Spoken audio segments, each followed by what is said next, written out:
help if I could. Dadgummit. What the derg? What the derg? What the Yes. nerd? Okay. I envy Door when he gets up and he has all that depth of field behind him. I can reach out and touch the wall behind me. It's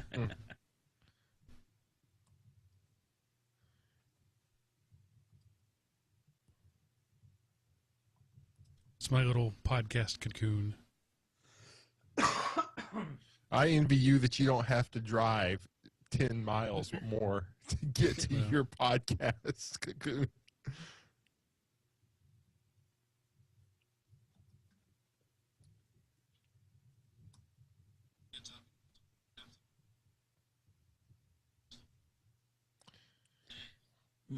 I wonder where I left my other version of XChat logged in at.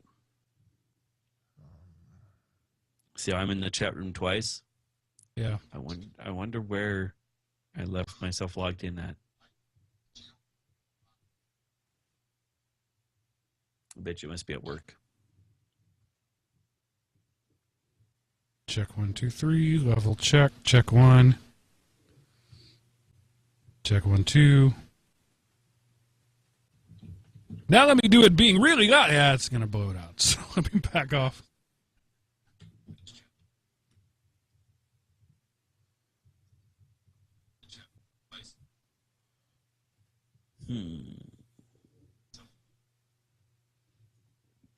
Woohoo! I Google Plused us. Yay me.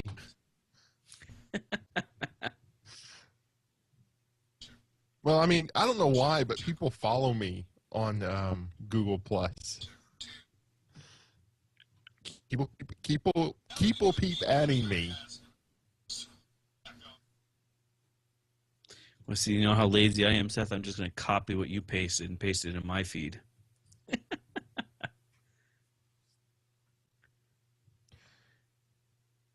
I keep meaning to actually try to do something to promote content, but then I realize I'm probably not going to do that. I heard back from Plex. What did Plex have to say? They are wanting to schedule something in June. Okay, cool. I thought you were going to say they listened to our show and said, go away. Yeah, the worst thing they could do is listen to the show. We need to prevent guests at all costs from listening to the show. Give them URLs to twit. Yeah, we're a new podcast about to get started, lining up guests in the Linuxville. And then Kendall over at Peppermint said he wants to schedule a time. So, All right. that's 2. Yeah, we've had a couple of requests, just a couple, mind you, of more Linux distro reviews. So we need to heed that. 2 people who want it. Yeah, we can't slow down on the Linux there, Mark. Yeah, that would be a great tagline. We're taking the Linux out of everyday Linux. I think we'd probably get some angry emails over that one. Angry emails over anything. Yeah, I know. Change the release time by 1 hour. Yeah, that's scripted. That doesn't happen unless my host messes up. Talk more about bacon. Talk less about bacon. That's right.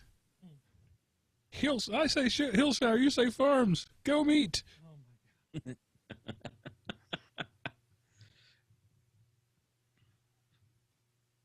Oh, I hate that. My window resized got resized. I had it just where I wanted it. It needs to be something that remembers that. I'm sure there is somewhere. I'm sure.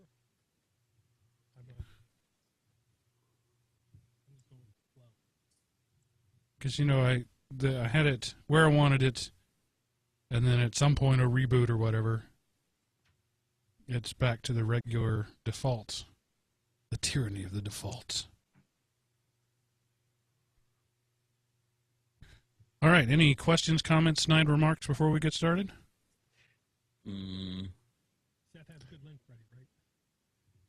All right, well, I changed it based on something I came across this week. I think it's a nice, good random link.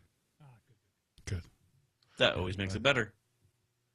Well, you, Not funny, but I still think good. you were Personally, I wait every week for you to start to go into the link and Mark's reaction. That alone just tells me exactly what to expect. because I always hold up. I don't look at it until he starts talking about it. Just to keep it real. Keeping it real, yo. Well, this one's not weird. This is just more, it was like it's something near and dear to my heart, and probably all of our hearts too. All right. My lungs? Let's do my heart. The liver. My rib cage. I don't want to know about your protects cockles. my heart. Hey, I've got an idea. Let's do a show, shall we? Everybody hit Sure. record and let's make something happen. What? Recording. You're not going to record your local audio? You didn't tell me I had to, Mark. I thought you always did. Oh. I did. I didn't know you did. I asked. I sent you an email. I mean, I will. I'll record it. Jeez. I'm recording. It's just a backup. I'm actually me being me. I'm double. Yeah. I wasn't worried about that. Yeah. I- Yeah, I have 2 local recordings plus the hangout. So plus you guys. So I have 3 backups.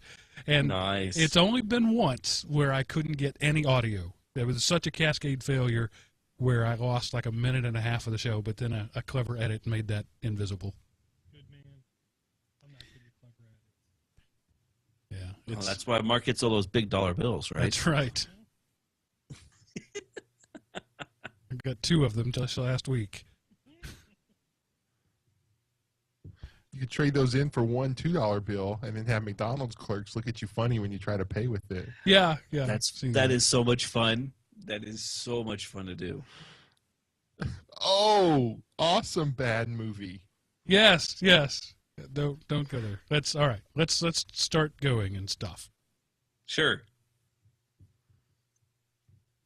Hello, everyone, and welcome to Everyday Linux, episode 145.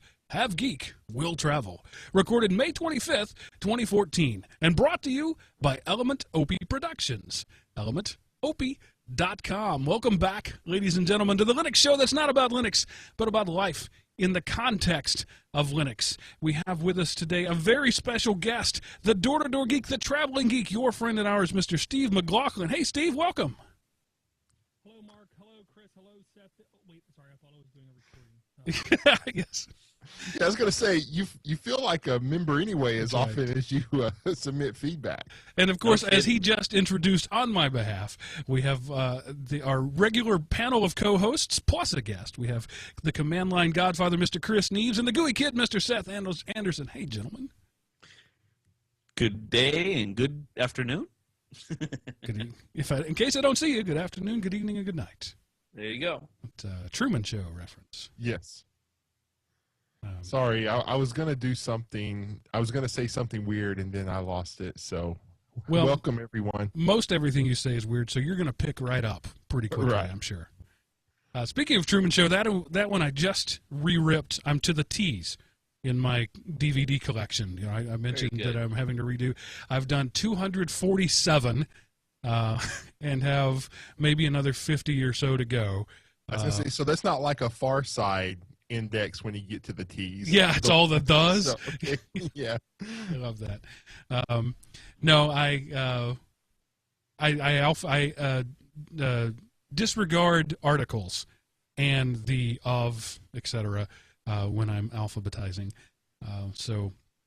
But you see, like a movie like Jet Li's The One, Yes, otherwise it's just one, Right. and that really doesn't make sense. You need The One because the there is more than an article; it's a descriptive part of the I title. actually file that one under J for Jet Li. For Jet Li. Okay, I can. He's awesome enough. He can get his own. name. That's right.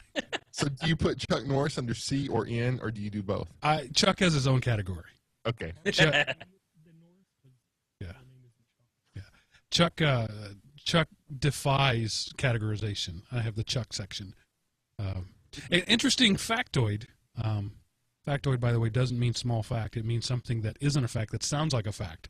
So this one is probably really is a factoid. But according to the DVD liner notes of Jet Li's The One, there was a scene in there where he was moving so fast, audiences laughed at him because they thought it was a goofy special effect, and they slowed down the film to make it, quote, more realistic. Wow. They had to do that with Bruce Lee all the time. Yeah. They had to reshoot entire scenes because the cameras, especially back then, literally, they couldn't track his movements. He was so fast. Yeah.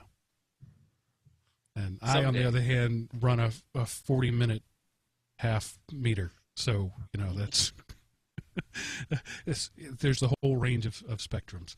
I don't want to go too much farther without saying that today is Memorial Day weekend. Actually, tomorrow here in the U.S., Memorial Day. I know not every country celebrates Memorial Day, and not every country certainly does it on the same day that we do, but I want to take this moment to remember those who have fallen. That's the difference, by the way, between Veterans Day and Memorial Day. Memorial Day is not a celebration, it's a commemoration. That doesn't mean that I begrudge you your barbecues and your lake trips. I think it's entirely appropriate to remember the sacrifice of those who've gone before by enjoying the things they sacrificed themselves for you to do. So that's it. Thank you, those who gave the ultimate sacrifice, and those family members who have to live on without them. And today is the day we set aside in our country to remember that. Well said. Yep. Moment of silence. All right, that's good enough. So that's all I have to say in my whole warm-up section. But Seth is all about running again. What's going on, brother? Well, I set a record for the distance I ran. I ran 3.25 miles without stopping. Not super fast because, fat men don't run fast, but I've never ran that far without even stopping for, like, I even just when I ran by my water, I just scooped it up, and then on the next lap around, I put it back down. So, and that was just because it was Friday. That's cool. That works. Running is a great thing, I hear. I may try it someday. Well, I jog, honestly. Lumber, maybe a better term, but so. Move at a quickened pace. Right. Or at least As less long as you slow. move forward, that's all that matters. That's right. And as they would say in the movie Meet the Robinsons, keep moving forward. Mm-hmm. That's right. It's actually a quote from Walt Disney. Yep. We don't, let's see if I can remember the whole quote. We don't linger in the past much around here. We keep moving forward. Something to that effect. Close Anyway. enough. I'm just spouting trivia all over the place tonight. I don't know why. You are a Trivial Pursuit nightmare. I'm a very trivial person, apparently. Right. Well, I'll just throw one more out there. If you don't celebrate Memorial Day in your country, you could celebrate my birthday because that was technically yesterday. And if you're in Australia, I have no idea what that means. I think it's a week ago next Thursday Gotcha. in Australia. So happy birthday. You're, 27 now? No, now I officially know everything because I'm 42. Oh, yes. Yes. The answer to life, the universe, and everything. Oh, and I bought my Hitchhiker's Guide to the Galaxy complete set, and I'm ready to start reading it. Awesome.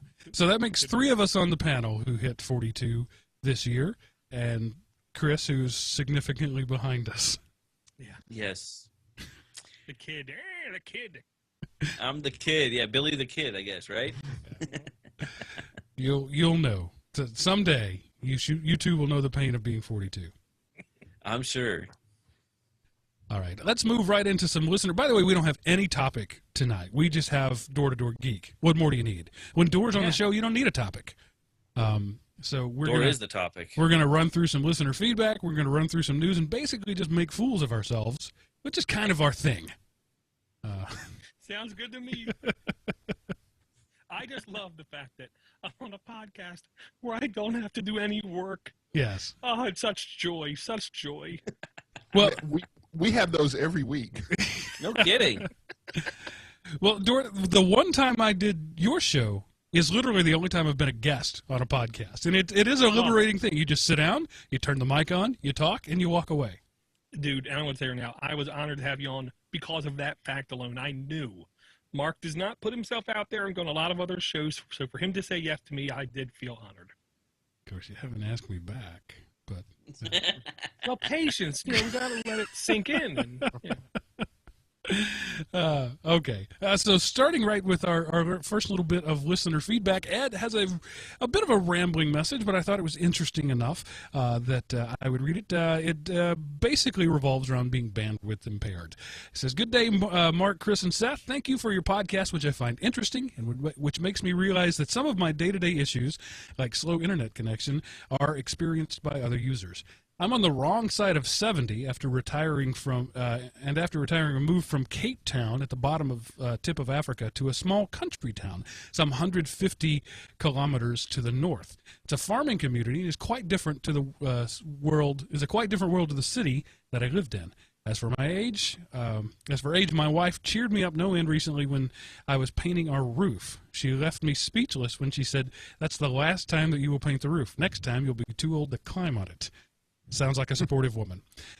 Yeah, my computing goes back to DOS, which I liked because of its stability, but I was thankful to move to Windows 3.1 and GUIs. With all due respect to the command line godfather, I do not want to do command line entries unless compelled to, as my ignorance could be disastrous. And anyhow, I have better things to do with my time than become a command line expert." Amen. Oh, come on now. I have wanted to use Linux for some years out of curiosity and a distaste for the suffering endured by the likes of Windows 95, Windows 97, and Windows ME. I believe we mean Windows 98.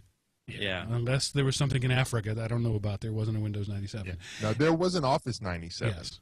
And latterly with Vista.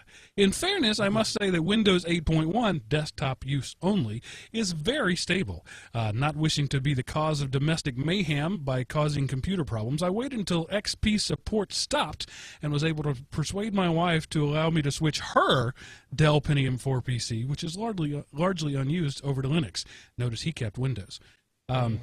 I installed Linux Mint 17 Cinnamon Kiana, which I allowed to be the only OS on the PC. The clean installation went smoothly, and I had meticulously followed all the instructions from downloading the ISO onwards. Then the problems showed up. Unable to find basic stuff like the DVD drive, the Windows LifeCam VX800 that my wife uses to Skype, and the USB speakers, and the printer nightmare. Drivers are not provided for my Samsung ML1670. And yes, I know about this website, but I found the explanation from the key file onwards incomprehensible. Eventually, I gave up with Linux Mint and did a clean installation of Kubuntu 14.04 LTS. Even less luck. I could not log in no matter how often I tried. On Sunday past, without much hope, especially because it was such a small download, I installed Lubuntu 14.04 LTS. Thankfully, once installed, no login difficulty. It plays music CDs through the loudspeakers, and no problem at all installing Skype and using the webcam and a microphone. Hallelujah! But I have yet to resolve the printer driver problem, which does puzzle me. For all that Microsoft have inflicted on me over the years, I believe I have the marks to show. I have not previously ever experienced a printer driver problem, and I have gone through many printers. Perhaps I will yet overcome that problem. But there is some community body with enough. But is there some community body with enough clout to make sure that Samsung provides satisfactory drivers? Some comments following my experience. Nothing original, as you've already said it on your podcast. I am of the view that the broad Linux community are losing out on, from one estimate, some 200 million legacy PCs that are slowly being closed down now. Most are probably like our old Pentium 4 Dell, simple, straightforward computers being used for everyday tasks, still working and probably good for some years to come. What users are looking for is a stable OS, straightforward installation, and able to do everyday tasks such as email, basic office tasks, internet, and Skype. And print! If communities had pooled their resources to compile and market such a Linux distro, they could have swept up the old XP users quite readily.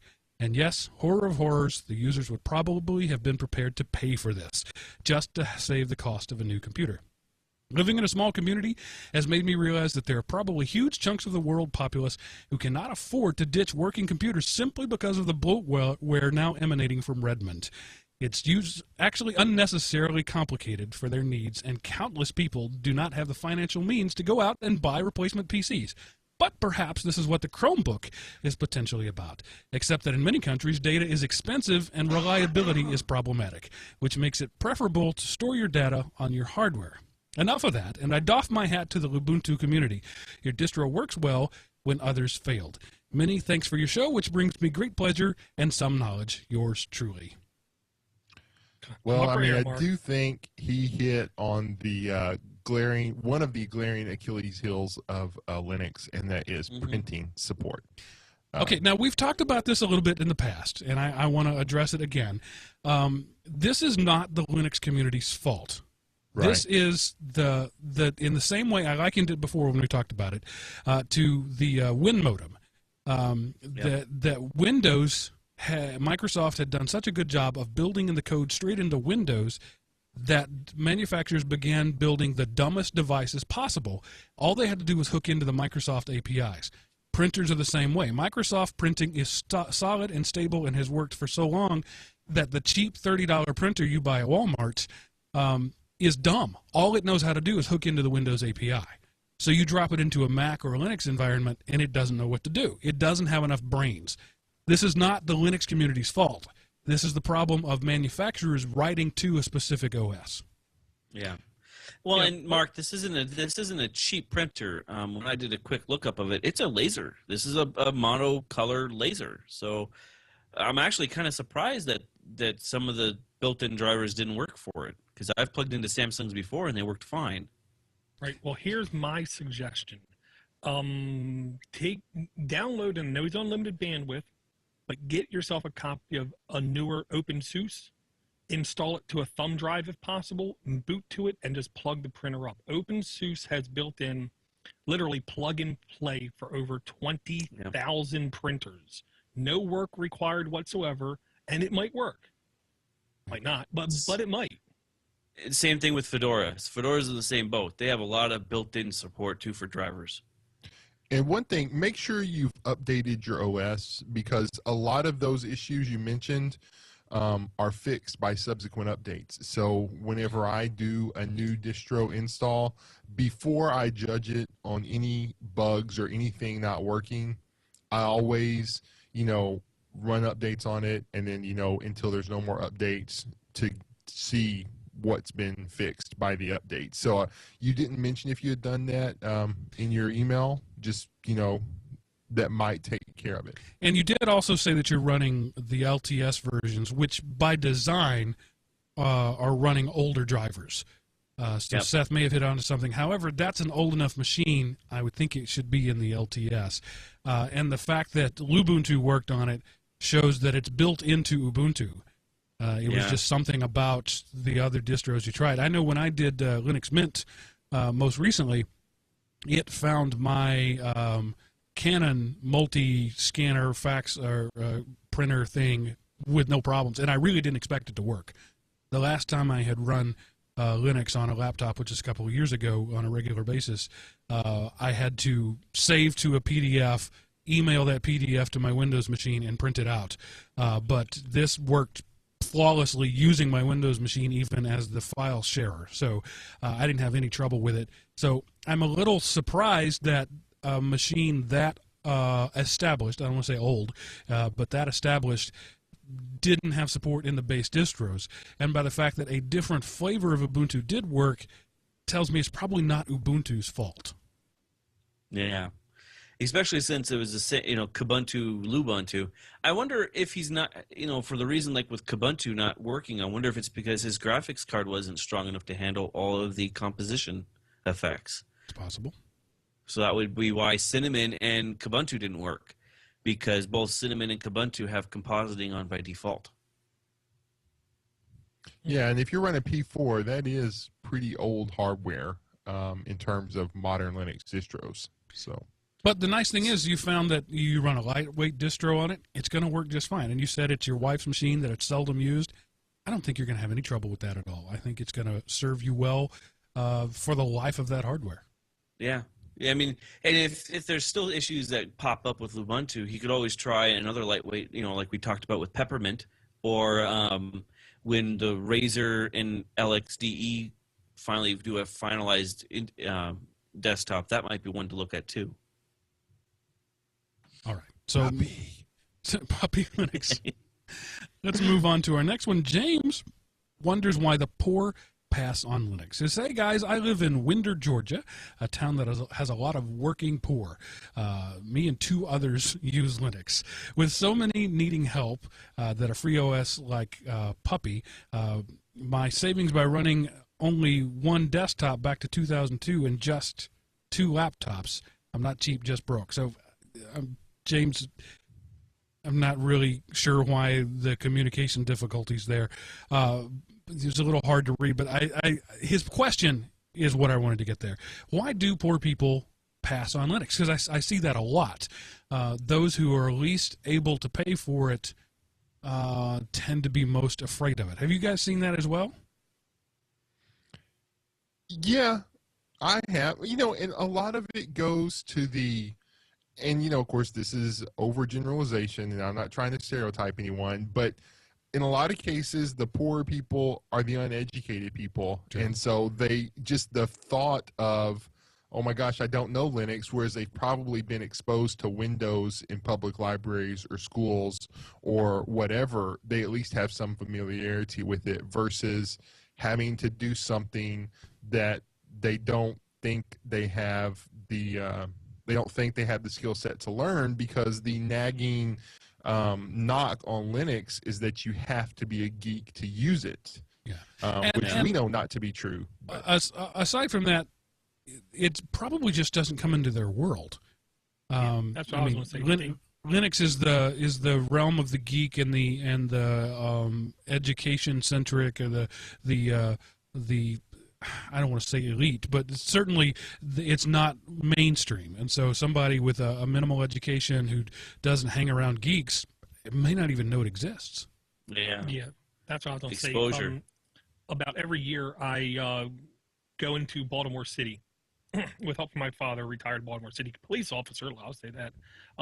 He knows poor families in the city, and at least once a year, I donate a family who's poor a complete working computer, soup to nuts, and I put TeamViewer on it, and I give them support. I don't even tell them it's Linux.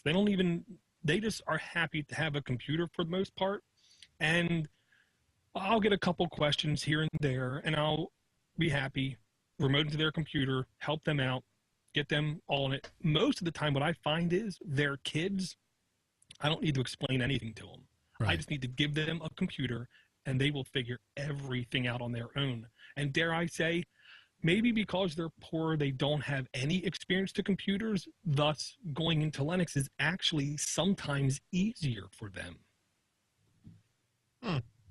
Or as easy, I'll say, as running Windows. Yeah, if you don't have to the less you have to unlearn, the easier it is to learn. Exactly, yeah. Yes. And Jim Benson brings up a good point too. We teach Windows, we teach Microsoft Word. We're not teaching how to use the computer or how to use a word processor. So, but that's old hat. We've gone down that road a couple of times, and everyone should know my opinion on it. So, yeah. All right, so let's move on to the next bit of listener feedback. Kirk has a question about encrypting pen drives. I don't know the answer to this, so I'm going to pose it to the experts and see what happens. Hi, guys. I've been listening for a month or so now and generally greatly appreciate your show. I have perhaps a detailed question and then a correction. Of course you do. What commands would one use to encrypt a pen drive via bash? I know that there are plenty of file sharing and storage options out there, but I'm paranoid and keep most of my files off of my computer and out of the cloud. I want there to be a password prompt on the drive whenever it's plugged in. And just a small correction, in EDL 133, Arthur C. Clarke originated the quote about any sufficient technology being indistinguishable from magic. Cheers. We did correct that like minutes after we said it, so that's all right. I can be doubly corrected. So guys, are you aware of something built into Linux, not using something like TrueCrypt, where you can encrypt a drive and decrypt the drive using only what's on the drive? There has to be some kind of encryption. There is. because There it gives me is. the option when I install it to encrypt my home partition, but I don't know what that is. Yeah, off the top of my head, I don't have it, but I have it in my Linux book that's just up there in the bookshelf. But yeah, there is a way to do it. It's a loopback device is what you have to set up. For the way that the description, the way that I was shown in the book, it's when you mount the device, you then have to set up a loopback, and then in that loopback partition is where you set up the encryption, and it's using whatever encryption method you want to use to do it, but it's a Linux only thing. So if you took that drive over to a Windows machine, you wouldn't be able to unlock it. If you want to be able to take it from multiple distros, not just distros, but different operating systems, you would have to use something that's more universal, like maybe AxeCrypt or TrueCrypt. But then that would have to be installed on every machine you work on, so that runs a risk there. Not necessarily. AxeCrypt does come in a portable version where Okay. you can have the executable on the thumb drive. Okay. A cross-platform executable? Well, I know it It can should work in work in Wine. I Wine. don't know if they have a native Linux AxeCrypt. I don't So- think so. It's the Wine wrapper, I think. But is there going to be Wow. Wine portable? I mean, you have to make sure that your Linux machine, everyone you go to, has Wine on it.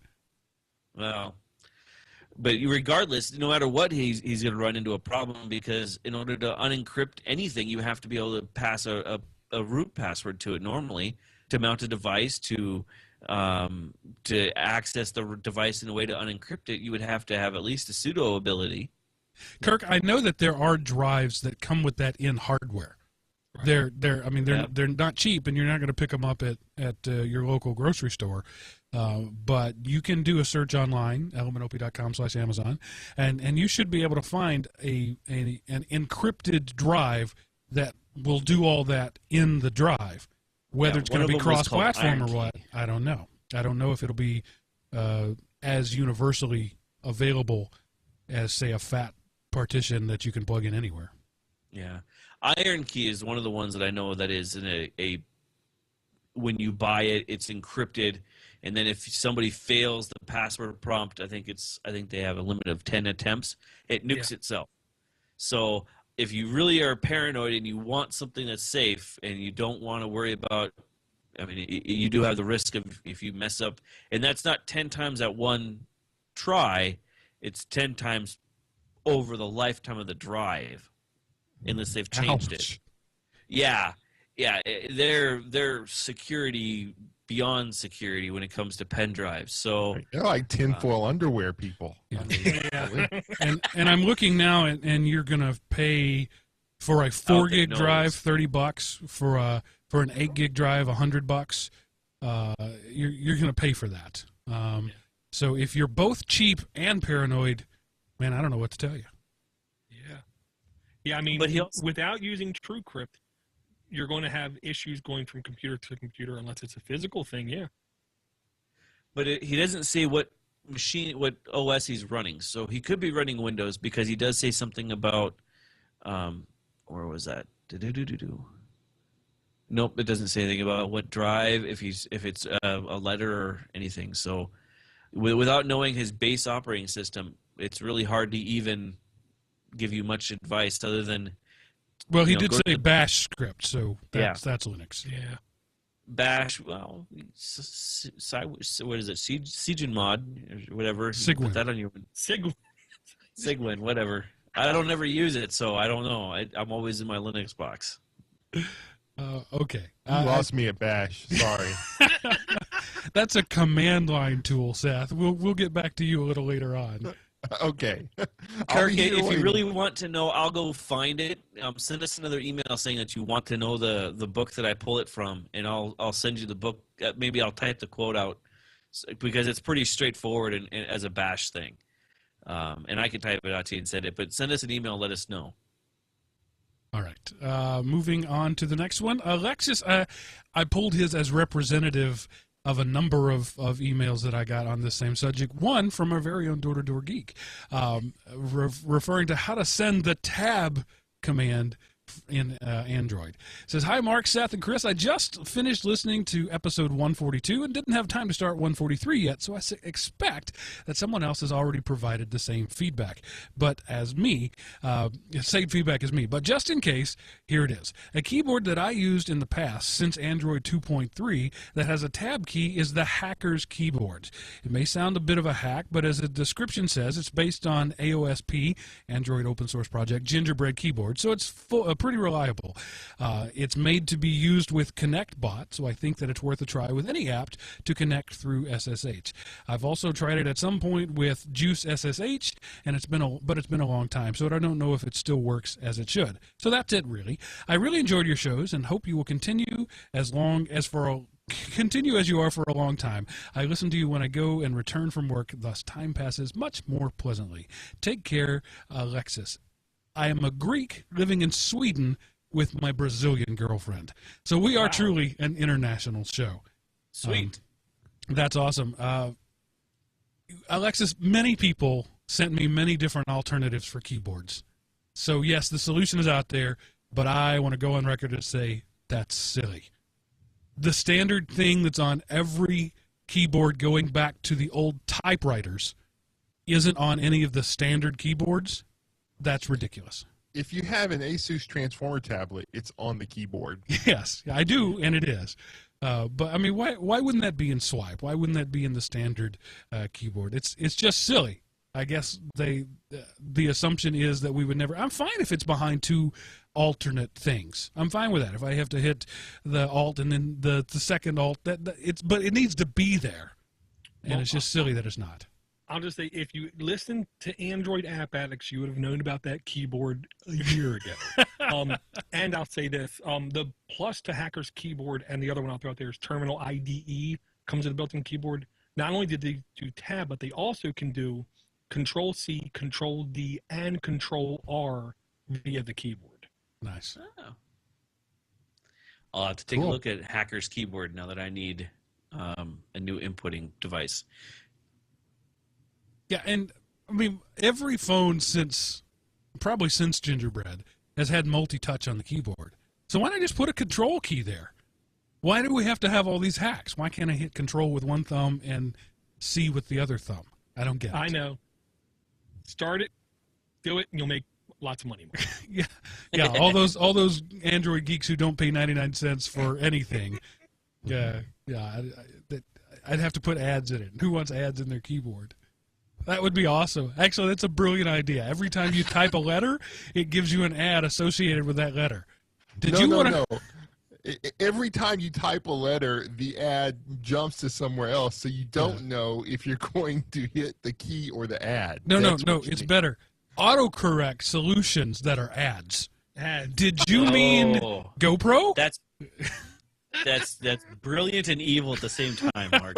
Shame on you for giving that an airway plug, because now someone's going to do it. Oh, yeah. Look, coming to an iPhone near you.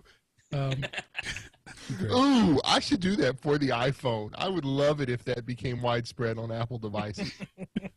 You'd have to go through the store first, though. I mean, autocorrect really can't get any worse. Why not throw ads in there? You're not going to hurt it. Okay. Next bit of email. It was actually a forum post, but I loved it so much I had to bring it in here. A really bad movie from Ham 3003. He says Gymkata. Kurt Thomas, Olympic gymnast drafted by a spy agency to use his gymnastics-based fighting skills to infiltrate a country they could not get into, but was hosting an international gymnastics competition. So bad that in the middle of the movie, he's in a town of zombie-like people, and in the town square, there's a well for the fight purposes, suddenly works just like a pommel horse. So bad my eyes still bleed when I think about it. I remembered when Gymkata came out at the theaters. I remember that. I didn't go see it, thankfully, but I remember the ads for it, and they were terrible even in the ads. Yes, I remember vividly renting this. You rented it? Oh! Tell us about it, Seth. How was it? Dude, I can't. I just got out of therapy from talking about it. So, no, it is super, super cheese. I mean, okay, there's the kung fu chop socky movies, with the bad English dubbing, and all of the Yes. that they just randomized throughout the whole movie. Those are good in the cheesy Sharknado kind of way. And then there's like Gymkata. It's like, what is the worst aspect of every film ever made? At Gymkata is the place you'll find it. Wow. So that's really Not about all I can available say. on Netflix streaming. I just checked, but you may be able to get the DVD if it ever made it to DVD. Wow. Yeah, I don't know. I'm sure there are VHS copies somewhere. Sometimes when you get a DVD of these things, like in the $5 bin or whatever, you can tell that it literally is a scan of a VHS tape onto a DVD, Right. and those make me laugh. I just watched the trailer in its entirety, and wow. Ham 3003, touche. Good job, Nice. sir. I mean, it's no Sharknado, but it's way up there. Oh, no, but it's its own. Are we talking? What is that? They're alive. Level Oh, of they cheese? live. Oh, they live. Oh, they live. Great. Yeah, it's too good to be a bad movie. It's awesome. But Wait a minute, you can buy Gymkata posters from Walmart? that's just a bad ad. That can't be real. I was the game Gymkata style t-shirt from cafepress.com. Oh, Cafe Press. Okay. Okay. Oh my, it's called Rare Martial Arts Action Drama VHS. Yes, it is available on the interwebs. Oh my goodness. 1985. Oh. Okay. A lot of terrible things happened in 1985. This is just on the list. It was right smack in the middle of the 80s, man. It didn't have a shot. I'm sorry for 1985. Jams and 50s style 3D glasses. And throw in some kung fu gymnastics while you're at it. Nice. Yeah. All right, our last bit of listener feedback. Al wants a job. Says, I've been listening to the show for quite a while, and I love it. Sorry I'm running behind on my podcast listening, but I've been using Linux for about 6 years. Right now I'm using Hybrid and love it. I don't do much in the command line, but I can still get things done. I've been a short-haul truck driver for about 25 years, and I'm thinking of a career change. Being 48 makes me wonder if I can do it. Anyway, I don't think this has been covered in a show, but how about a show about Linux jobs? About jobs in Linux and what it takes to do it, what jobs there are and the aspects of it, pay, benefits, etc. Another good thing to talk about is what school or classes would be needed, including what credentials would be needed. One hurdle I'd have to jump is actually learning how to type. I can use 4 fingers, only 6 more to go. Thanks, guys, and have a good day. Al. Go Bacon! Nice. So, Al, we have talked about that off and on about the jobs out there, but I will take that under advisement. I'll have to see what we can do to round up the jobs available and the pay and that sort of thing. But I can answer one of your questions right now, and that is, where can you go to get started in learning about Linux? And that's right there with our friends over at linuxacademy.com. You go there, and their whole purpose is to teach you exactly what you want to know, how to take you from being a long-haul truck driver to being a Linux system administrator. Now, they're not going to get you a job, but they can certainly get you started on your path. Linux Academy consists of step-by-step video courses designed to take beginners to certified professionals. You get a Linux lab set up for you, virtual machines that you can work with. You get PDF study guides. You get downloadable content as well as streaming content. There's an active user community there in the forums. You have all of these amazing features that I talk about all the time, brought to you by people who are experts in the field, who have been certified by CompTIA as high-quality trainers and offering high-quality content. They have everything laid out very simply in a dashboard-style environment. You check on the module that you want. The module consists of a series of lessons, and the lessons consist of a series of videos, and each one of those walks you through an objective.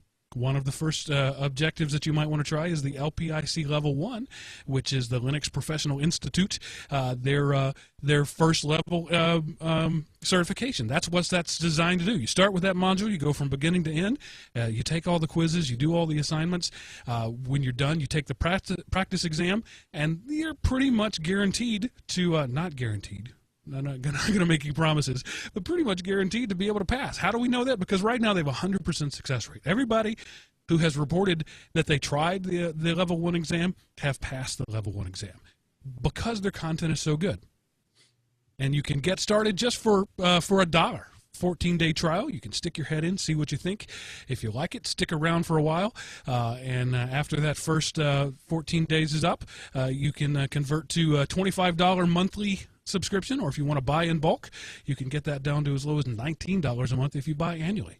When you do, and I know you are going to, when you go there and when you buy, use the referral code EverydayLinux in the box to let them know that we sent you. And I will say you do get a return on investment, technically, because you get a discount when you go to take your cert. You get 20% off of the Linux certs, I believe. There you go. And in fact, it's either brand new or hasn't rolled out yet. So I may have my timelines mixed up. But now you can actually pay for your CompTIA and your LPIC tests through the Linux Academy. They've synergized that now so that you don't have to go two places. So check them out. Very nice. And Seth is struggling to do his bit there. Dude, I can't, man, everything is like, fill out this thing and we'll get back to you. And, you know, I don't want to do that because I don't want a bunch more spam from places. But, you know, I mean, we've talked about this every week. There are other places on the internet where you can get learning. Some you will pay less, some you will pay more, but you will not pay less for better, period. Right. Bang for Definitely. the buck. All right. So with that, let's move on to the news of the week and see what Seth has I was reading crowdsourced. See what Seth has culled for us from the internet at large. NASA is looking to turn to you for funding since the federal government won't do it. Yeah, and this is actually a story more of a place where crowdfunding. There's this old satellite NASA launched many, many years ago to monitor solar winds, and it's been sitting up, orbiting around space, kind of just out there for many years, not doing anything. And they were approached by this outside group who wants to see if they can reestablish communications with the satellite and use it to monitor solar winds. The satellite is the ISEE-3, originally launched in 1978. So this has been up there for a while. And the crowdsourcing project actually closed on the 23rd, so just a couple of days ago from the recording of this. They had a goal of $125,000. They raised just under $160,000. Nice. And the reason that the time is now for this is it's at the closest point to Earth it's going to be for like the next 30 or 40 years. So obviously, you know, the communication loops are shorter and it would just be easier to establish communication now. And so they're trying to do it. They kind of approached NASA and NASA said, hey, yeah, that's good. Go for it. So, you know, it's cool that, you know, we're reusing stuff that's already up there. So we're not launching more junk into outer space, but it's the private sector partnering with a nonprofit agency here in order to just, you know, learn more about in our solar system. So I thought it was pretty cool. Recycling space style. Yeah, That works. I like the idea, and I'm impressed that they raised enough over their goal to get it done. yeah, it's really pretty neat. So Okay. And the next one, I just love Seth's headline so much here. I'm going to read it as is. What's the difference between Apple and Hotel California? well, if you've ever switched from an Apple phone to a non-Apple phone, you probably know the answer is pretty much nothing. Apple has finally, they finally admitted the problem, which is you kind of have to when you vow to fix it. But there's been a persistent bug in the iOS mobile operating system that punishes former iPhone users. Basically, you have your iPhone and you text your friends back and forth, hey, what's up, nothing, later, K, just all the waste, how we waste our lives with text. But now you switch to a Galaxy Tab or a WebOS or a BlackBerry or, a straight talk cheap phone because you lost your job, whatever.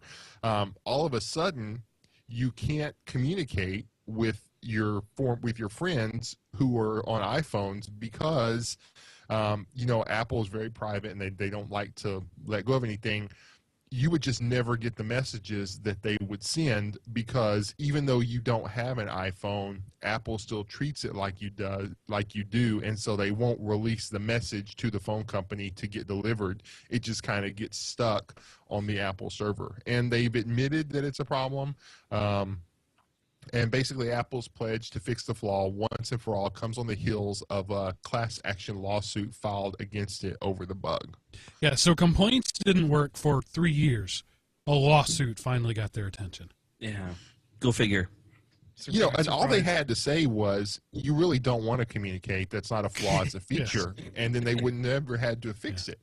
So basically, the way I understand iMessage to work is the primary mode of communication is over your data network from iMessage to iMessage. But if somebody's not on iMessage, you can send SMSs out.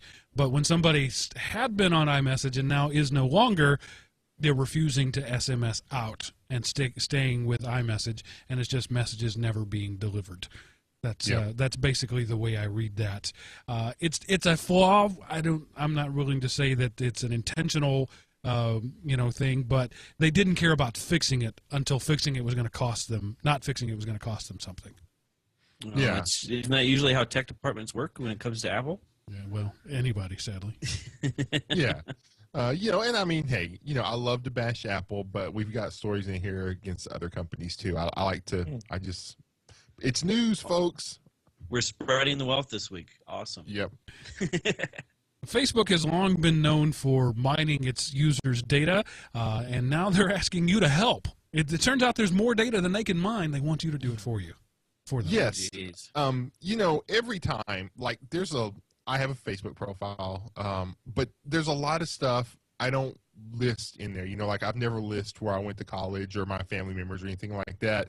And so now Facebook is introducing this so-called feature called Ask, where you can take someone on your friends list and you can say, hey, I noticed you didn't list where you went to school, so how about telling me where you went to school? And it's not something that you can turn off.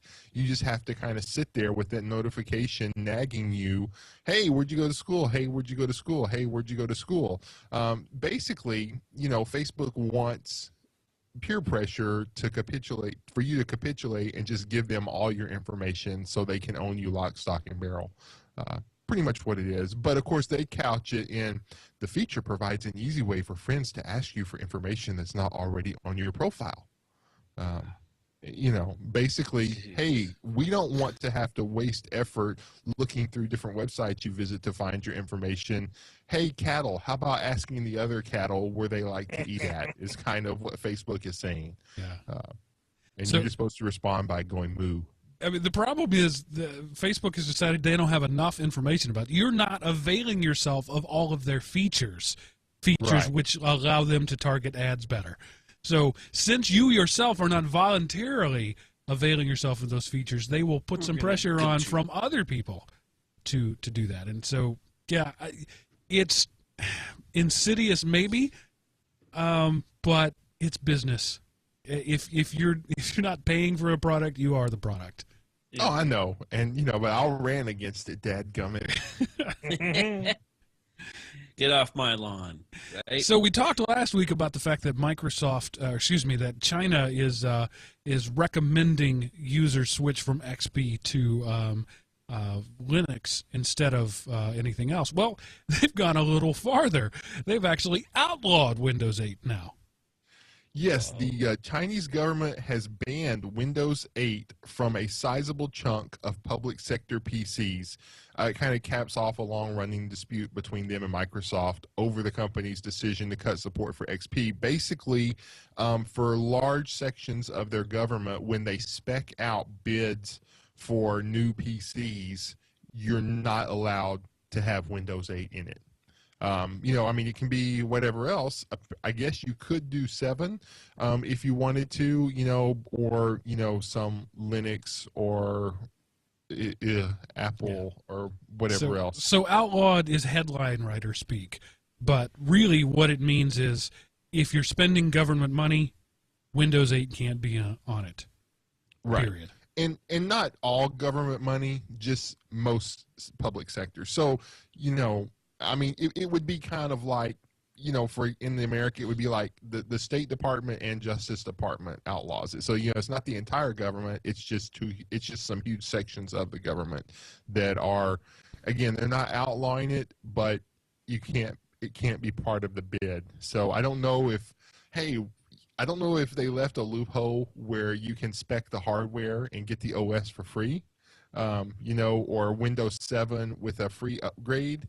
Now, see, the way I'm reading that is the presence of Windows 8 nullifies it. Like, you can't buy it. You could buy a blank hard drive, but you can't buy a hard drive with Windows 8 on it. That's the way I read it in my fluent Chinese. Right. Yeah. And again, I didn't go into all of the nuances. This is just one. This is actually the Register commenting on the story. So, but yeah, they specifically put in their notice that the Windows 8 operating system is excluded in the bidding. So it's not necessarily outlawed, but excluded. So you could do Windows 7 and then, have a free upgrade to Windows 8. Maybe again. So I don't know if they're kind of leaving that loophole and they're just trying to send a message, or, is it a game of chicken, or is it just kind of like a wake-up call for negotiations? Are they trying to get a better deal on extended XP support? I'll just say what they're doing doesn't shock me. If I was the leader of a country, I would want my most precious government systems to be running an operating system that we had control over, or we knew all of the underpinnings going on. Yeah. Particularly if you were a totalitarian style government. Yes. Which Steve Land would be a totalitarian government. Oh, I'm sure it would be, but everybody would have bacon. I would share that. Yeah. It would be a benevolent dictatorship, but still, But, I don't know any Linux distros from 12 years ago that are still in active support. So, I mean, there comes a point where you got to, I don't necessarily agree with, throw out this computer simply because OS is outdated, but at some point you need to upgrade your OS just simply because we do things now that weren't envisioned when that OS was developed. There you go. All right, moving on to the next one. We did a story a while back about Newegg fighting back against patent trolls. They sort of got slapped around in court a little bit. Well, a lower court has said, no, we're going to send this back up to a higher court, essentially. So Newegg is back in the fight. Sweet. Yes. Basically, Newegg has been given the go-ahead by the Supreme Court to go after patent trolls for court costs. Part of the quote from Newegg, at Newegg, we've always believed paying off extortionists only encourage more extortion, and there had to be a negative consequence of suing Newegg without just cause. We insisted on seeking a return of our legal fees from Site Update, and, a Site Update is one of the we use the term patent troll. I don't know that that's a legal term, although I think it would be a good one. They actually use the term douchebag in their press release. You got to love that. Yeah. So, and so I personally applaud this move. The Supreme Court demonstrating some uncommon sense here, saying if you make up a stupid patent just to try to get money for people and somebody calls your bluff, you should have to pay their court cost for, wasting everybody's time and our time. So, like I say, uncommon sense. I applaud you, Supreme Court. Yay. I wish it happened more often. Yeah. then, but you can't. Then it would be common sense, and everybody would have it. Wouldn't that be nice? That would be a wonderful world. It would Yeah. be. Okay, next up on the list, open source has been copyrighted. Kind of. Yeah, I didn't know if we could kind of launch this one into a discussion, but basically, what was his title? Chief of Open Source Affairs at Red Hat posted a video, and he went to a Creative Commons website for some music for it, and then he was hit with all of these copyright infringement claims on this stuff that was licensed under Creative Commons, and therefore, it's free and anybody can use it.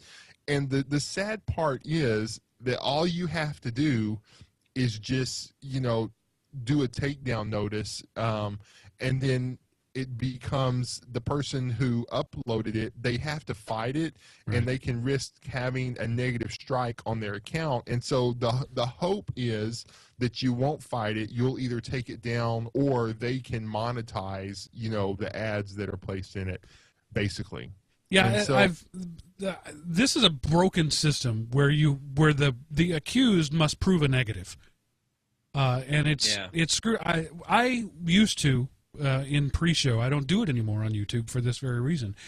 Before we were hit the live button, I would play some music, and it was all Creative Commons music that some of it I licensed simply by asking for it. Some of it was free with no attribution. I carefully selected these music things, and then it got to the point where YouTube was flagging every one of them as being copyrighted, even though they weren't. They were copylefted. And their solution to it is to simply mute the audio track. So in a 2-hour broadcast, if 3 minutes of it was flagged as copyrighted, the audio for the entire 3 hours was just muted. And again, it's up to me to then go and file a petition to prove a negative in order to get that back. And if you do, like you said, Seth, you run the risk of losing, and losing by virtue of a Python script disagreeing with you. No human, I think, ever even would look at it. And you could get sort of downgraded at YouTube by doing something legal. Yeah, I'll just say, here's why I will not use YouTube as a revenue generator for myself.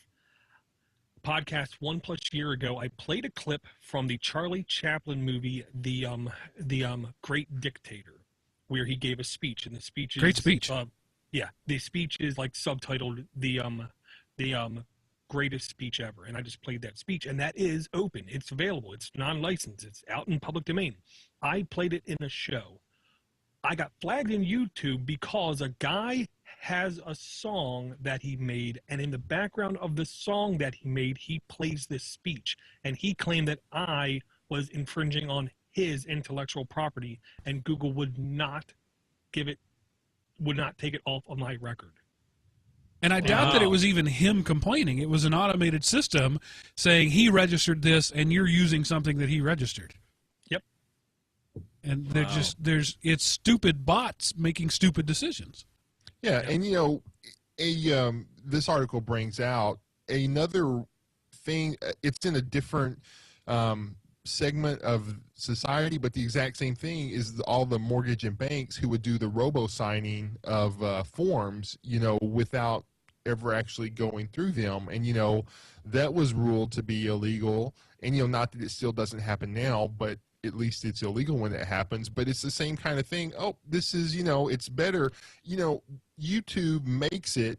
You should claim copyright infringement on somebody else's work just in case you might get something out of it, because it doesn't cost you anything except the time to, and Chris, you could probably do this over the course of a show, write some type of bash script that just randomly claims copyright infringement on YouTube users. And, and if they just accept it, any advertising that's generated from that, you get to monetize. And so becomes easy. You spend some time, and you don't even have to write the script. I'm sure you can go buy a script, or you can Google how to rip people off on YouTube and probably find hundreds of optimized scripts, and then you can make money simply by either inputting a URL or a username, and then it's the good guys. You're being extorted, and yet you're not allowed to defend yourself. You just have to say, okay, take my money, because it's worth more. It's more effort to fight back.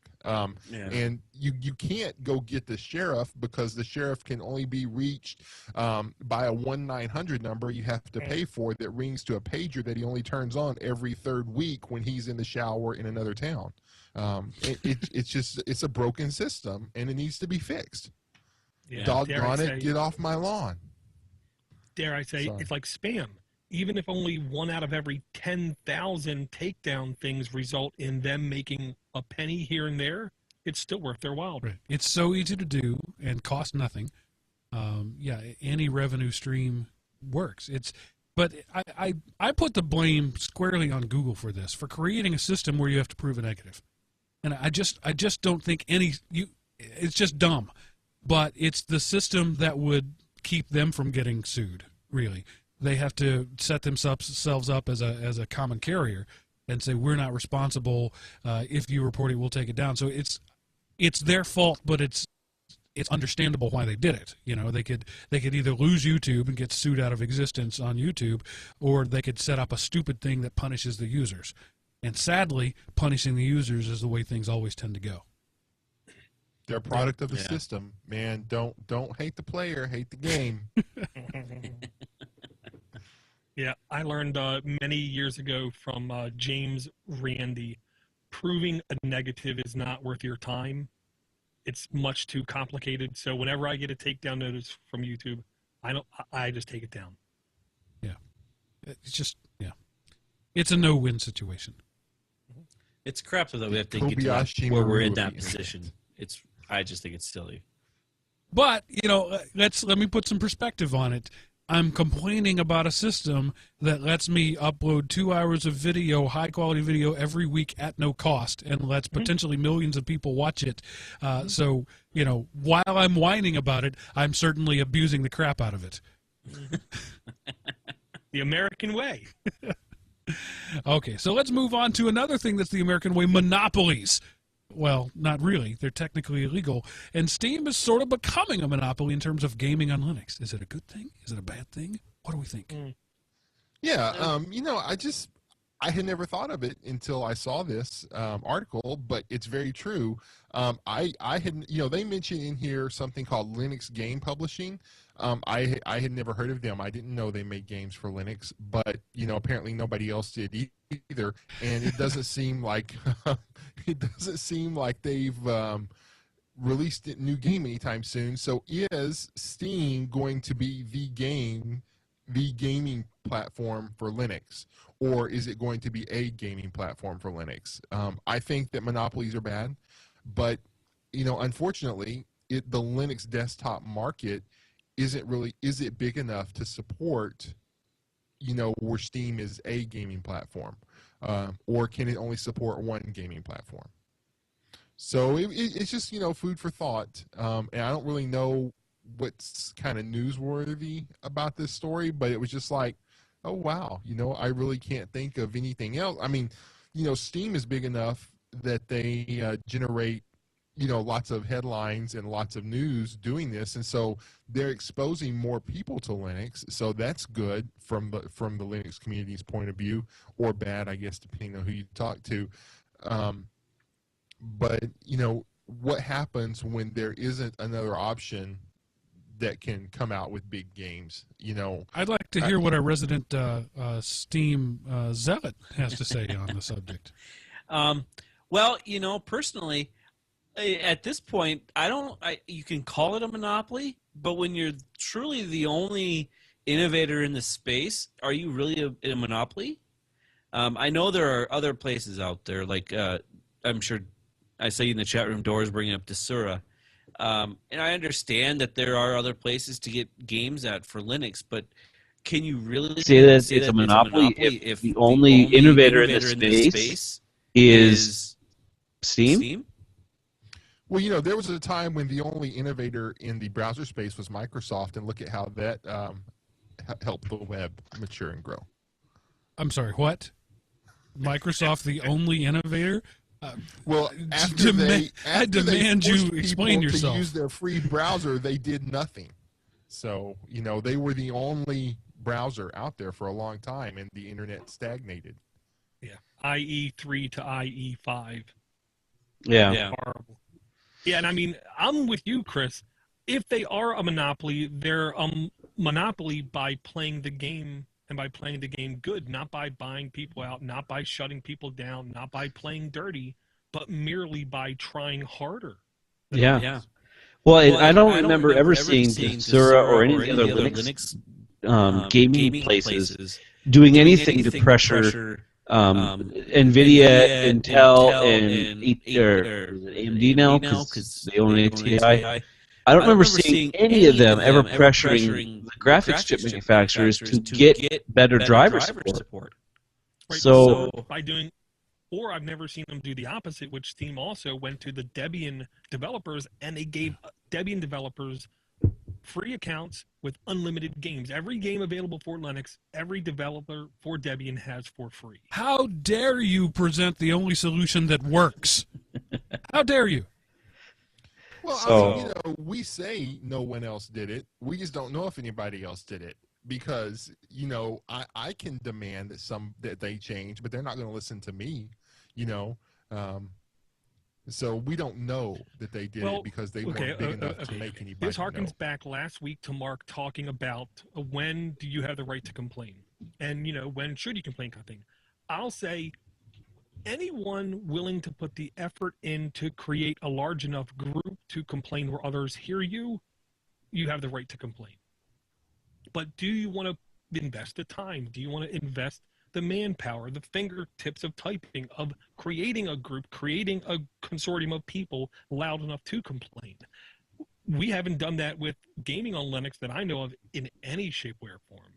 Yeah. Because before the only solution was, well, I guess I don't have to run it in wine. Or I hope it runs in wine. And stays stable.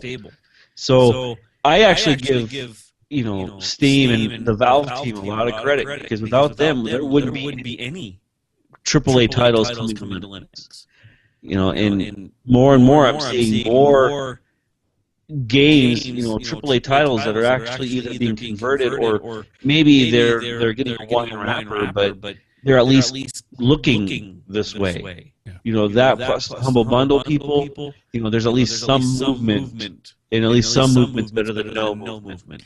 I really think the Linux-based console is what's going to solve this conundrum.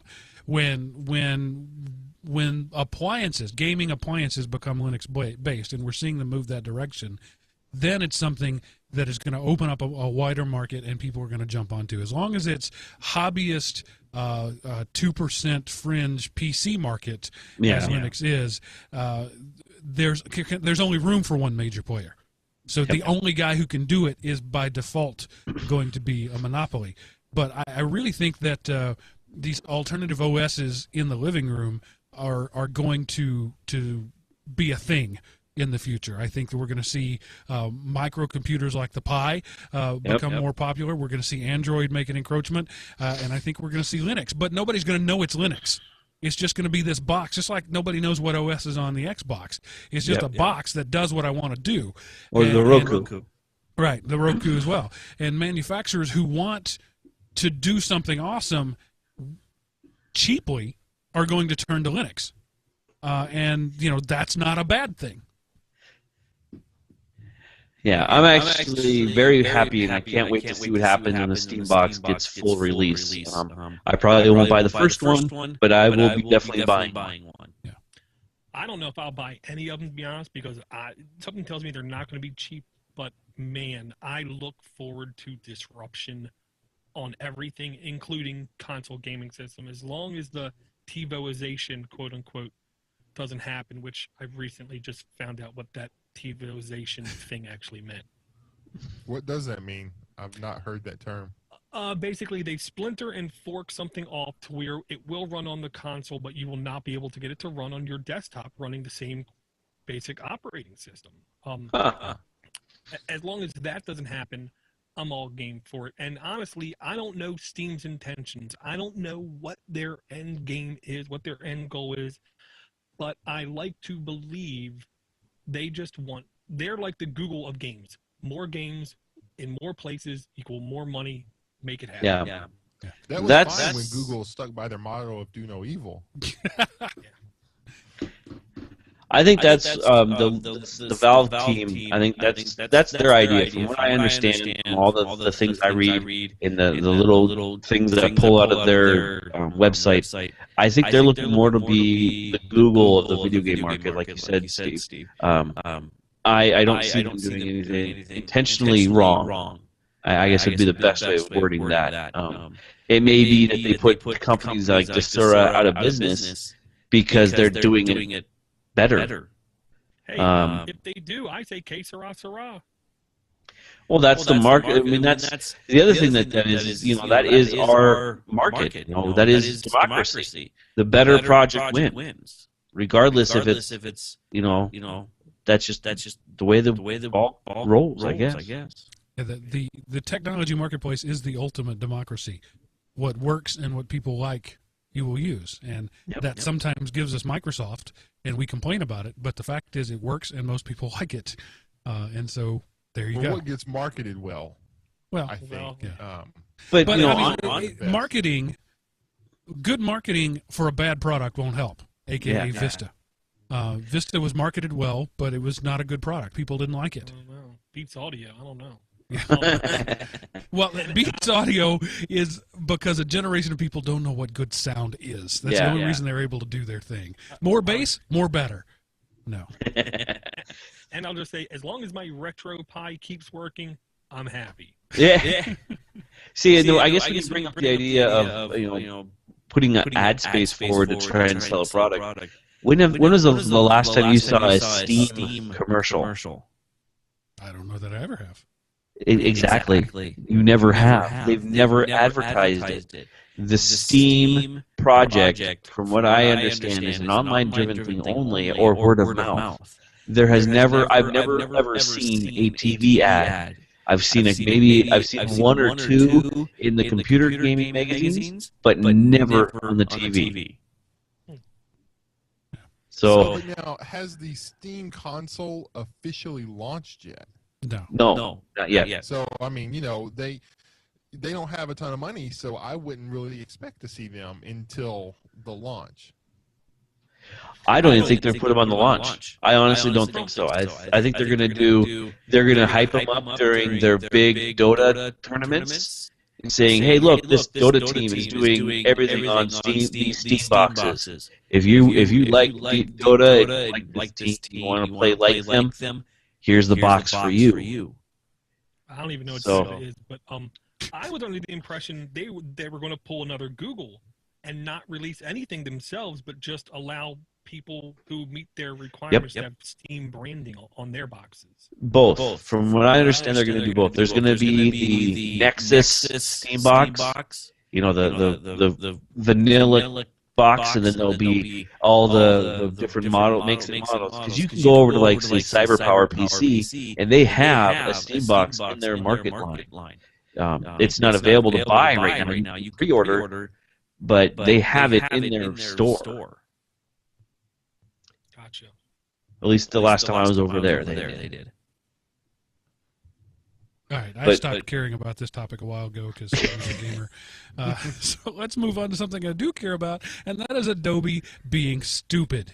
If you download Adobe Shockwave, don't. Why the heck would you?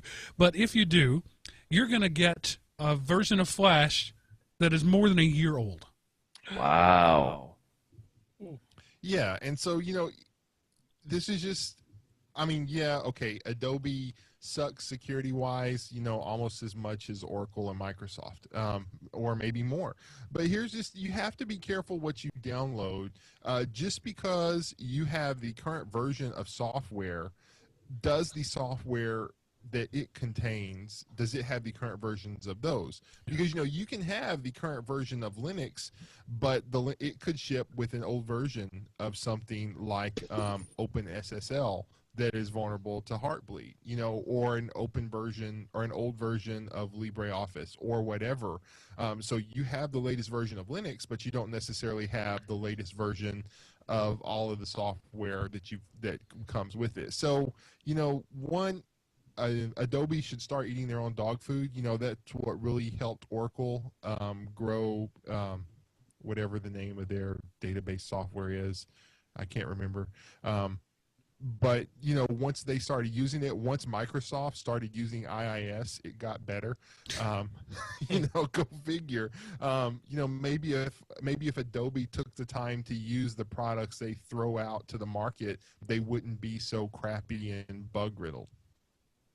Just a thought. I went and did a cleanup of the living room PC, the family PC, this weekend, and I uninstalled 2 different versions of Shockwave, 4 different versions of Java runtime machines, 6 or 7 different toolbars.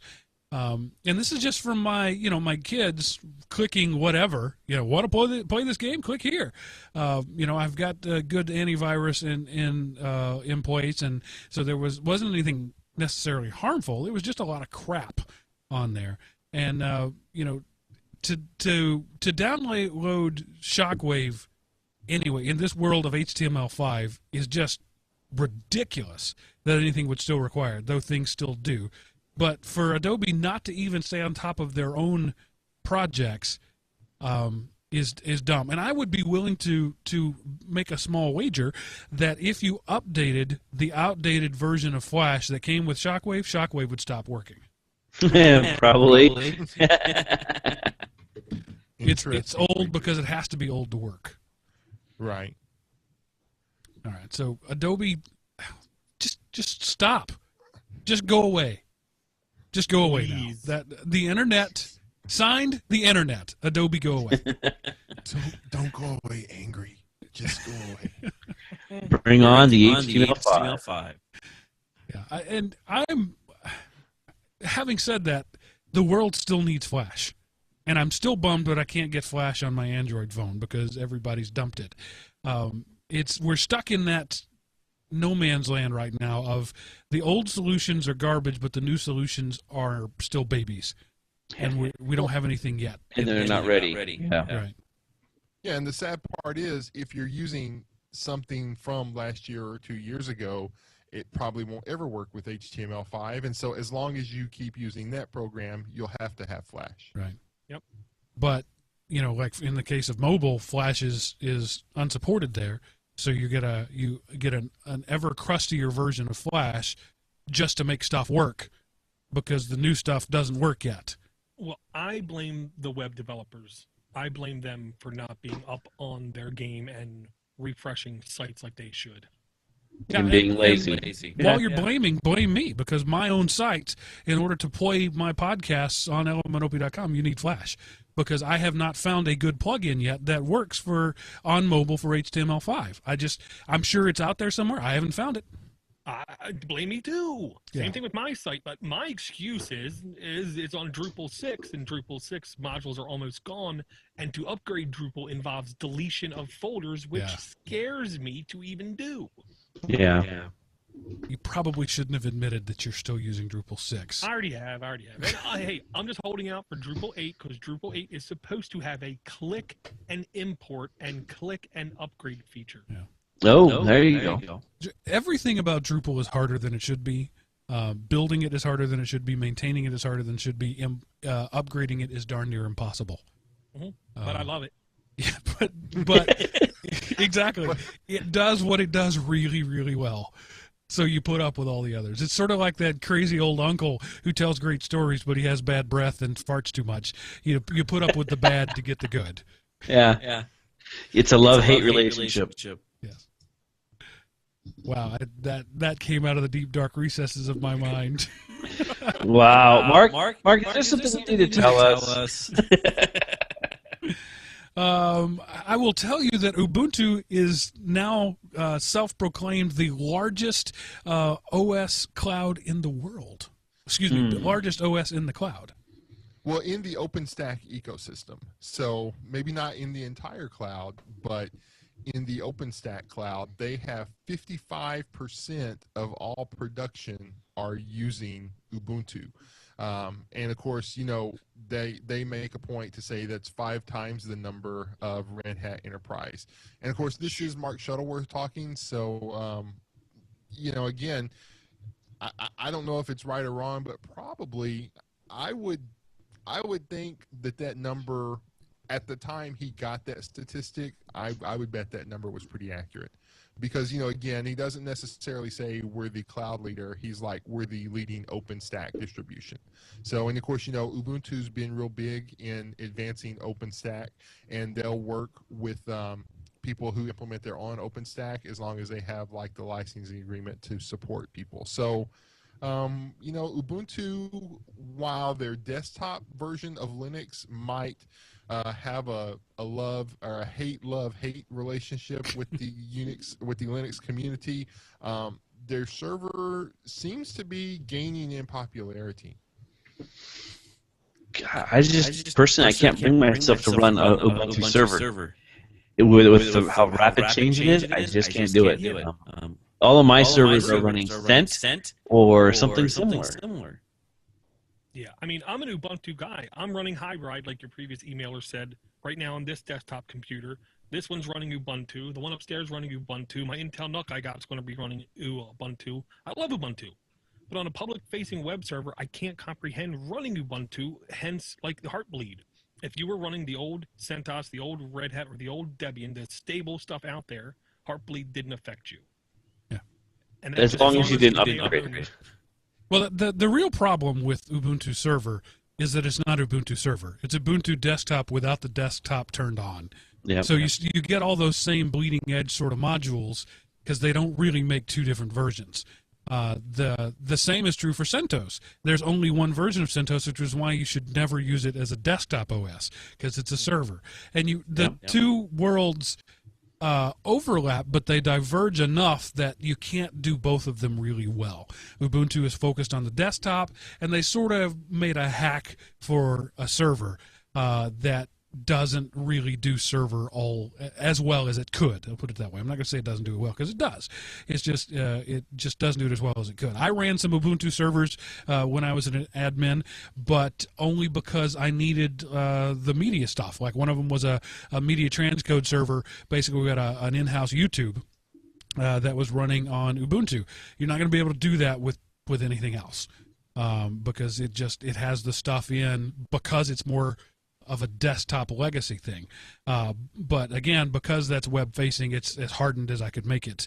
Wish I could remember what it was called. Red 5, was that it? I don't even remember the name of the software I used right now on it, but it was Kaltura, really amazing. Kaltura. Thank you, Seth, for knowing my job better than I did. You can go back and listen to the old Why Tech episodes and pick that up. Thanks for the plug there of a show that's been dead for almost 2 years now. But well, anyway, there's still a lot of good content in there for people who need, the enterprise admin with no budget or resources. Love to resurrect that show. Just putting that out there into the universe. So moving on a little bit, the last story is a little depressing. According to a recent survey, IT professionals are more depressed and have lower job satisfaction than at any other time in history. Yeah. Go figure. Yeah. Nearly 1/3, 31% of IT professionals say the work they are currently doing is the most stressful of their career. The percentage of IT professionals who would not choose to pursue a career in IT rose from 19% to 23%. And the survey indicated that feelings of stress were consistent across groups. So you have 32% of senior level IT professionals and 30% of entry to mid-level IT professionals reporting all-time high career levels and stress. And nearly 2/3 said that they would take a pay cut to escape stress. And, especially of the entry to mid-level places. And one of the things I think really drives this is in IT more so than a lot of other places, you can't get by on what you knew 10 years ago. If I'm an accountant, assets always equal, liability plus equity, unless you do funky math that eventually gets you busted and thrown in prison. But that doesn't change. But if you're in IT and you learned how to work Windows NT, some of that transfers over, some of it doesn't. If you learned how to get around, using some IE5 or Netscape Navigator 3 interface, you're lost in today's world. So the stuff you trained and invested in to learn your career got you in the career. But if you want to stay in that career, you have to relearn something brand new while doing your job. I think that's part of it, Seth. And by the way, Windows NT, best Windows server ever. It's still Server 2000, whatever they're up to now, is still trying to catch up with NT. But anyway, that's certainly part of it. Another part of it is just the demands to do more with less. Companies are demanding their IT companies do more and more, IT departments do more and more, and giving them less and less.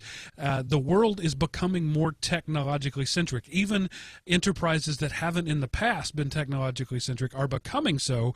But in the tight economy, there is no money for it. So the 10th level wizards of the server room are being called upon to become 11th level wizards, and we don't care whether you have a life or get to sleep.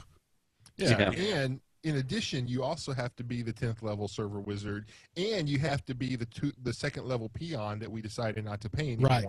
Right. That's the thing that has hurt worst of all.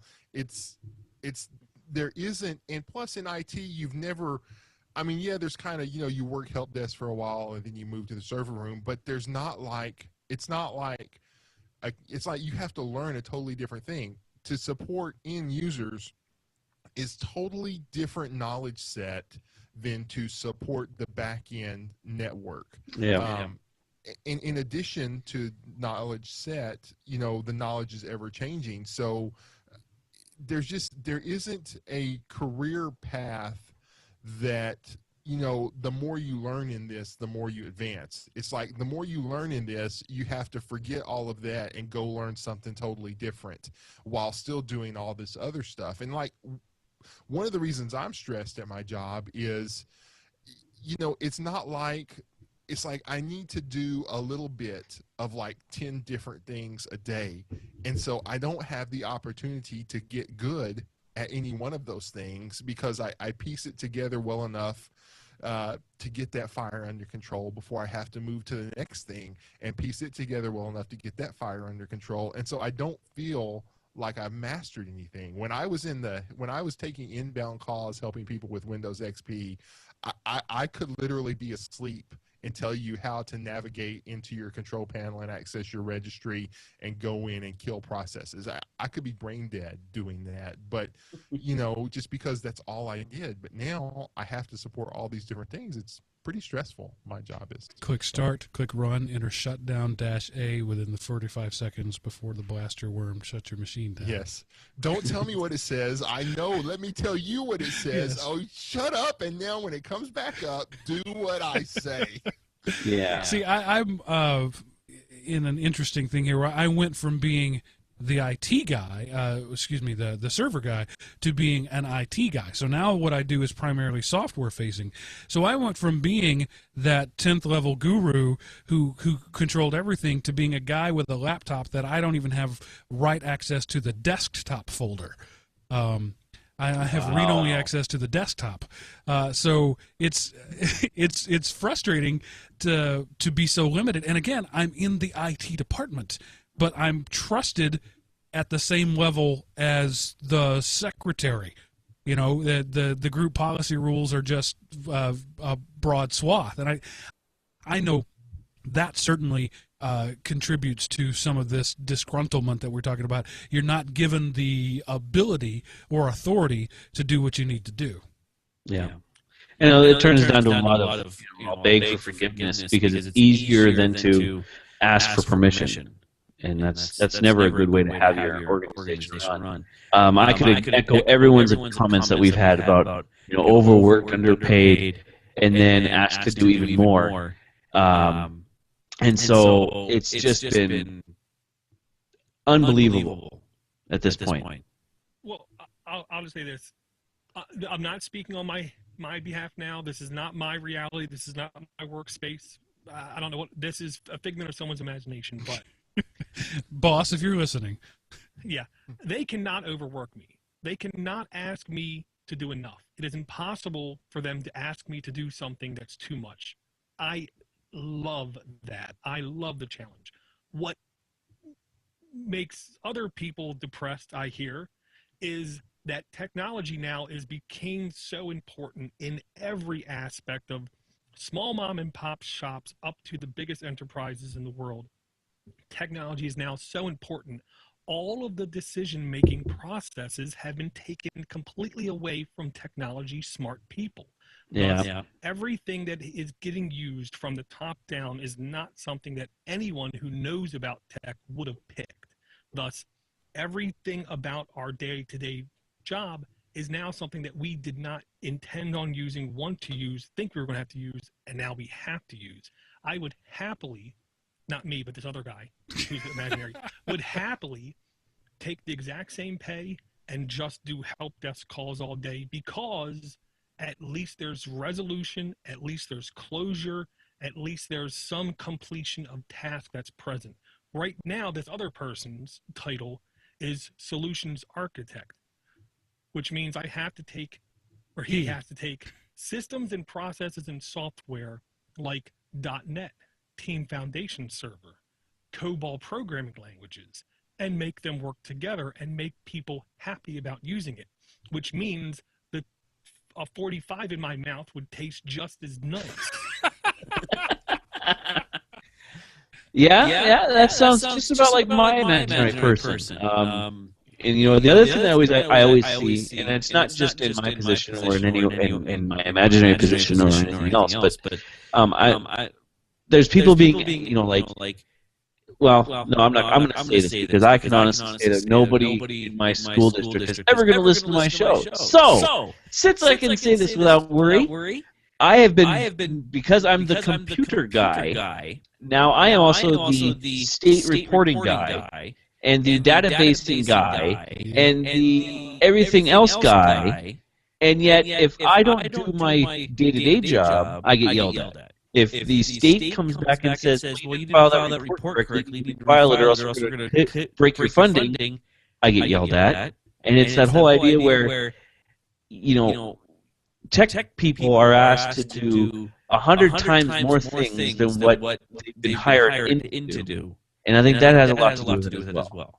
This week on Everyday Gripe Session, it's like taking your lawnmower to your auto mechanic. Yeah. Nobody does that, but in the tech world, it's okay. They just turn to you and say, "You know computers, right?" Right. Electrons run through this. You must know everything about it. Exactly. I was actually asked to fix a toaster once because it's like a computer, isn't it? Dor, what you were talking about, I have a great example of that. And it's a few years old, and I don't work there anymore, so meh. But I had this project, this large multi-$1,000 project that I had intended to be based on Linux. And because a certain teacher whined about the fact that she absolutely had to have some Windows-only software, I don't remember what it was, my Linux desktops were replaced with Windows desktops with Office on it. And then my boss came to me and said, "Why are you 60% over budget?" Well, let me explain to you why I'm 60% over budget. Because you told me all these machines had to have Windows on them.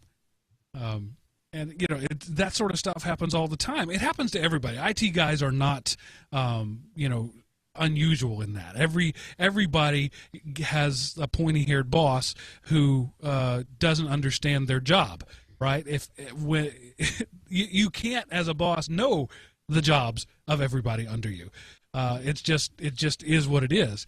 But I think it's interesting that like I was saying earlier, the technology is becoming the center point. Like Chris said, everything now is computerized.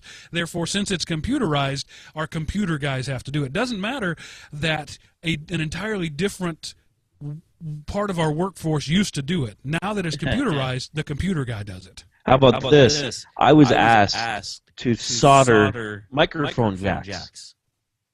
I'm the computer guy. What the heck should I be doing with a solder gun and microphone jacks? Electrons run through it, Chris. I know that.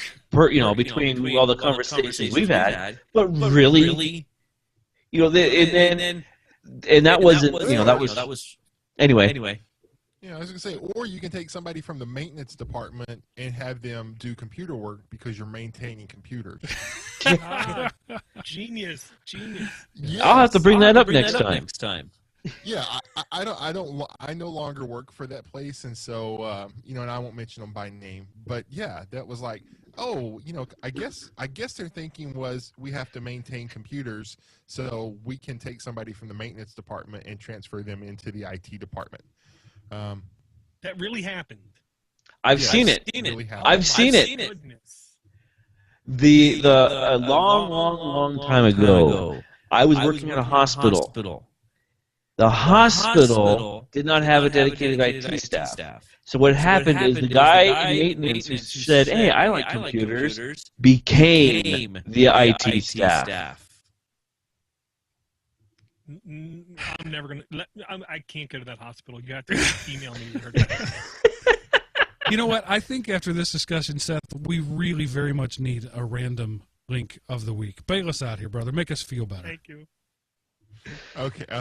Okay. I'll switch it. I'm gonna give you two. Actually, I'll do two because I really want to do my other one. Oh, were you saying right now? Yeah, right now. Oh, okay. That was my intro to that part of the show. Oh, are we wrapping up already?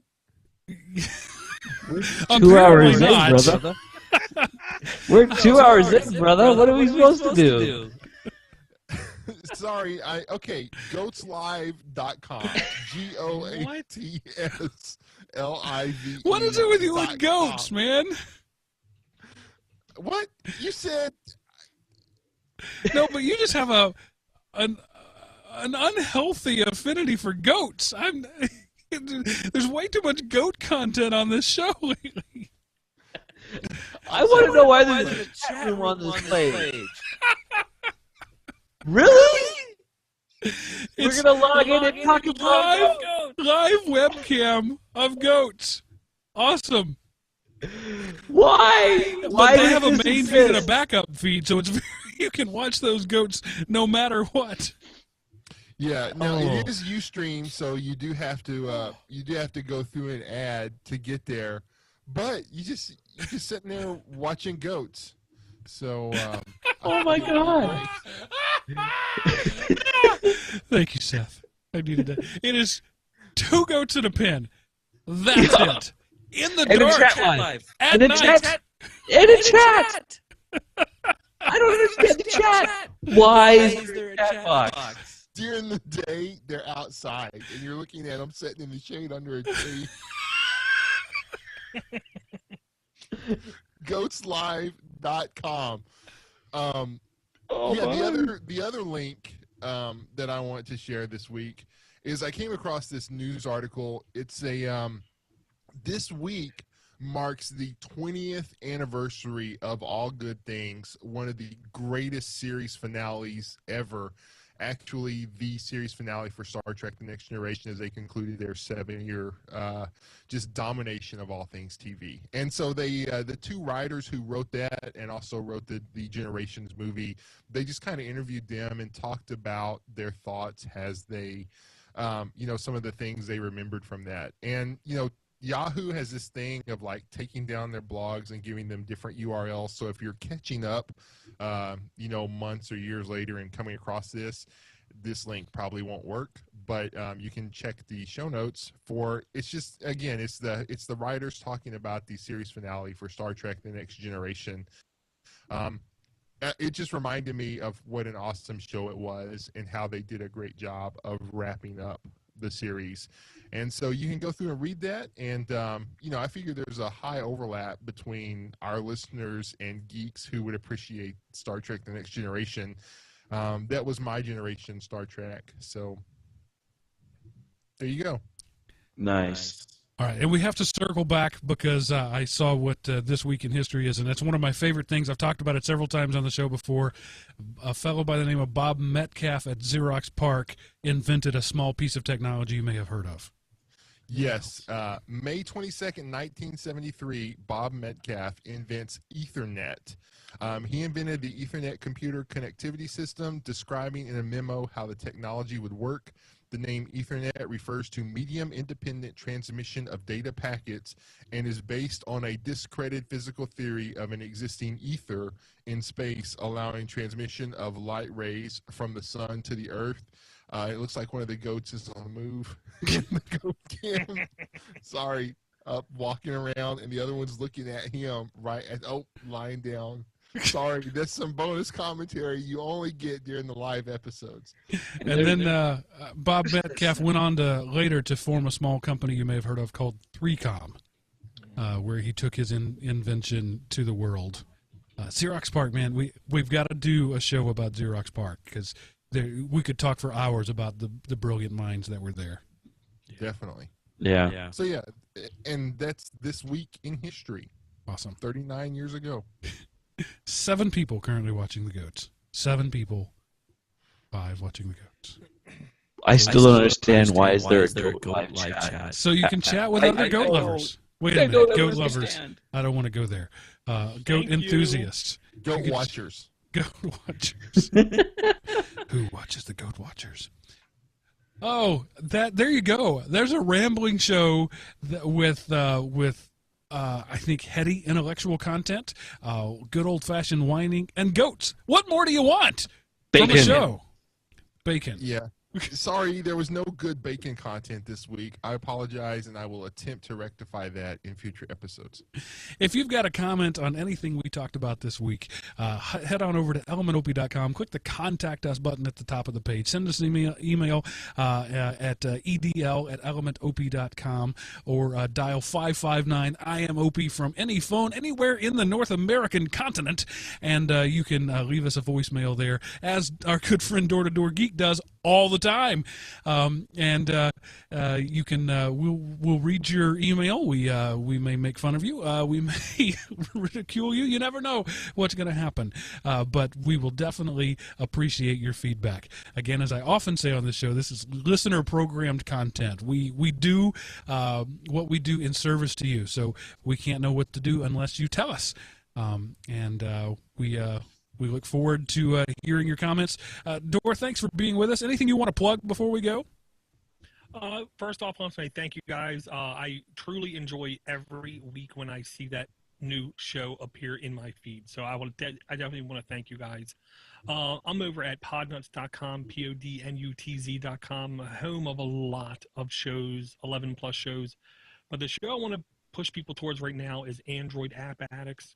Because it's kind of like this show, a lot of fun, a whole lot of tangents, but we just redid it where now it's a daily show, about 15 to 20 minutes. Really easy to download, to take in, short burst of content, a couple apps, a lot of banter, and a lot of fun.